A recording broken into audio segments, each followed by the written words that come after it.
the investor gets their temporary green card, which starts the clock on their 2-year conditional residency period, year 3 and 4, the blue bar there.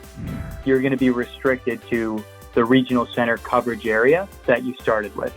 And then lastly, we mentioned that earlier, the 12-month target window for redeployment.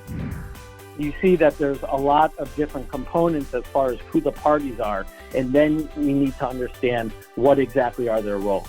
Who's really managing the EB-5 company, and who is in control of the money and the flow of funds and the direction of funds.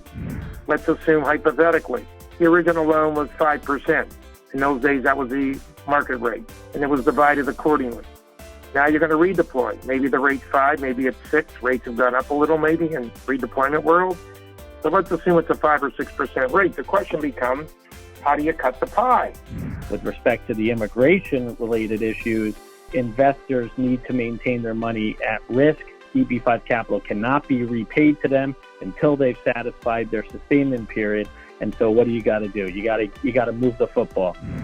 Ultimately, what we're presenting to the investors is some form of disclosure document, whether it's a confidential information statement, a notice to members, notice to investors, whatever we call it, which a lot of times is dependent on what the offering documents say. We are presenting a very detailed disclosure package. The risk factor really addresses the project, much less the immigration, because the immigration memo will address the immigration issues.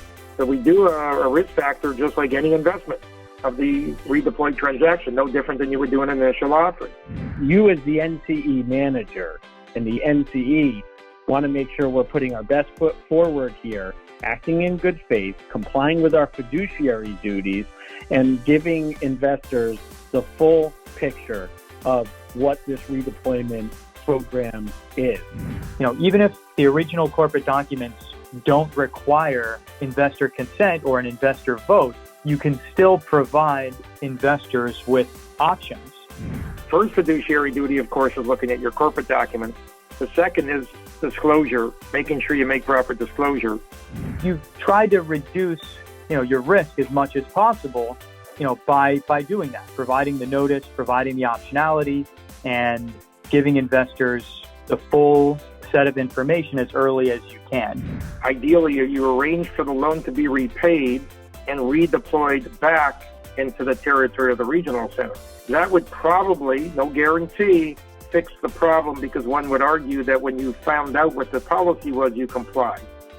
There's the regional center's initial geographic area that was set up at the time that the initial EB-5 project investment was done, but it is possible to expand the geographic area of the regional center to cover a greater area, which could give the sponsor a bit more optionality in terms of future redeployment.